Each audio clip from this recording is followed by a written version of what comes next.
La derrota de Alemania en la Primera Guerra Mundial y las consecuencias de la firma del Tratado de Versalles provocaron allí una profunda crisis económica y social.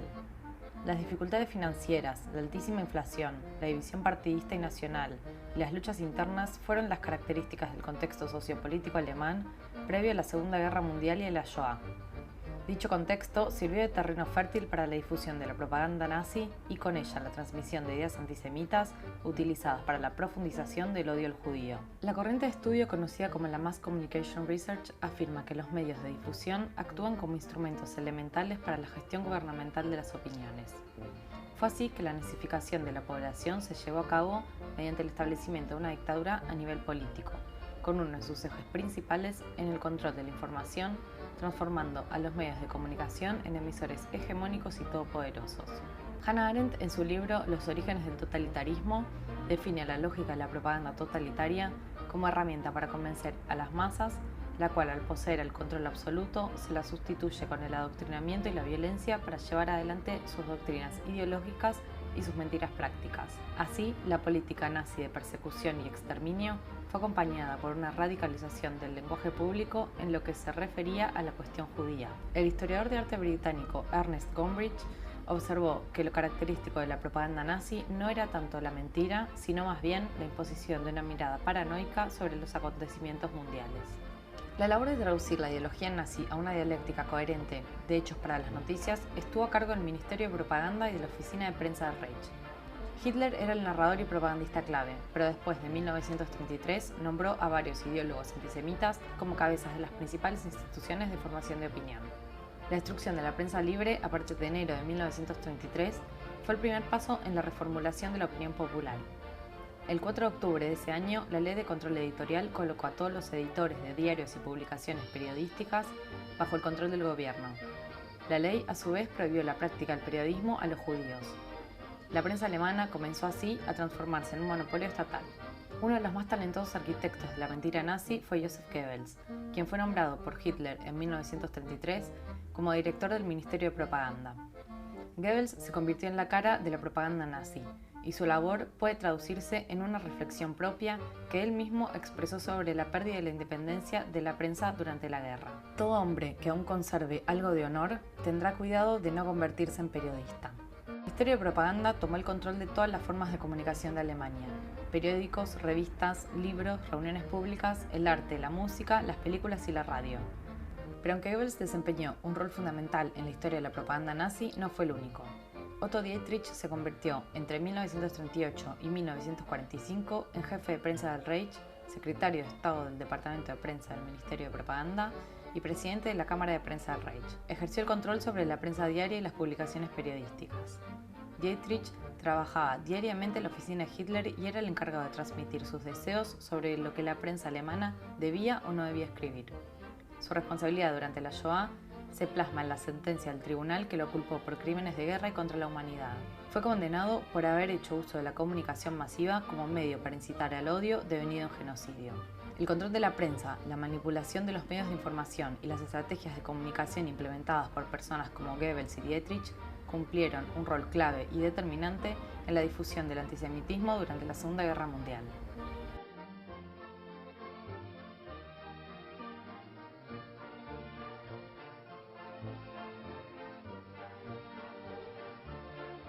Los artífices de la propaganda nazi se basaron en el libro Mein Kampf, escrito por Hitler para llegar a las leyes básicas de la influencia de masas. Estas consistían en la simplificación intelectual, la limitación a unos pocos puntos clave y su repetición, la subjetividad de los puntos de vista, la apelación a las emociones y a los contrastes entre lo bueno y lo malo, la mentira y la verdad. Entre 1933 y 1945, la Oficina de Prensa del Reich emitió más de 75.000 directivas de prensa, conocidas como Word of the Day. Estas directivas indicaban a la prensa qué artículos debían escribir, cómo presentarlos, qué lenguaje utilizar y a qué fuentes de información debían recurrir. Fueron varios los diarios que se publicaron durante aquellos años. Der Völkische Beobachter, El Observador Popular, fue el diario oficial nacional del partido nazi. Fue un instrumento clave en las campañas antisemitas del régimen.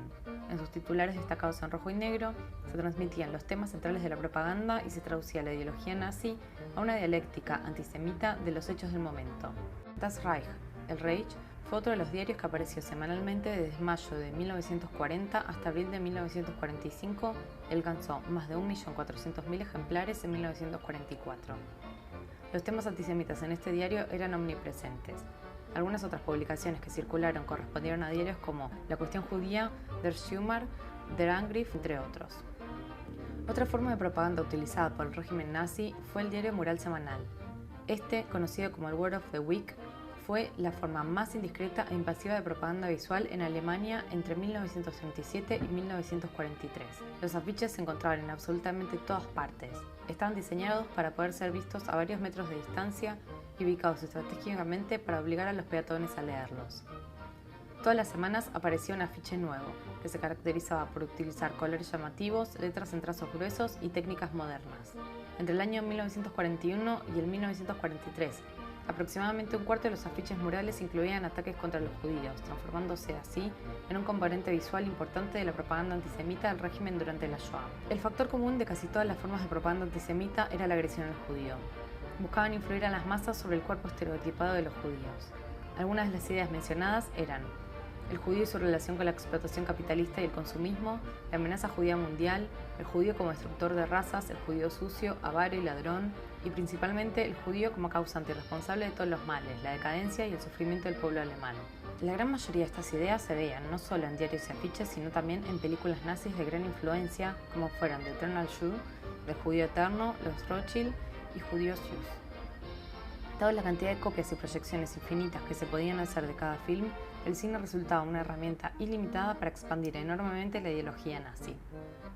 La radio también funcionó como medio de difusión de las ideas antisemitas. Desde 1933, la radio alemana transmitía todos los discursos de Hitler en los hogares, en las fábricas y en las calles. El Ministerio de Propaganda utilizó este medio para describir las políticas nazis y atacar a los judíos de manera violenta. Frases como "el resultado de esta guerra será la aniquilación de la comunidad judía" y "cada judío es nuestro enemigo" se transmitían abierta y públicamente por radio. La propaganda nazi antisemita se implementó como una forma de justificación de las atrocidades del Reich. Años atrás, la publicación masiva de los protocolos de los sabios de Sion había popularizado la idea de la conspiración judía en las décadas previas de la llegada de los nazis al poder. Tomando este modelo, los líderes del régimen nazi interpretaban los acontecimientos de la Segunda Guerra Mundial a través de un prisma distorsionado y por medio de la inversión de la causa. La lógica paranoica que se plasmaba en los recursos discursivos sostenía una descripción de la comunidad judía como la poderosa conspiración internacional contra los alemanes y el mundo, que había declarado una guerra contra Alemania. Según lo expresó Goebbels, los judíos tenían la culpa, merecían el castigo y el genocidio era una consecuencia directa de esto. Bajo esta óptica, daban sentido al discurso delirante proporcionado por los medios de comunicación.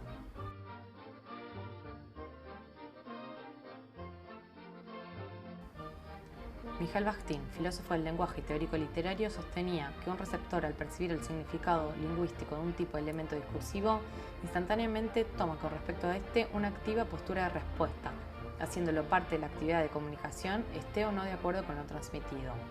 De esta manera, el régimen nazi logró involucrar e influir a las masas mediante sus estratégicas herramientas de comunicación. Hacia 1941, el Ministerio de Propaganda había producido y distribuido más de 7 millones de afiches, 2 millones de panfletos, 70 millones de publicaciones periodísticas y de diarios murales y 67 millones de volantes.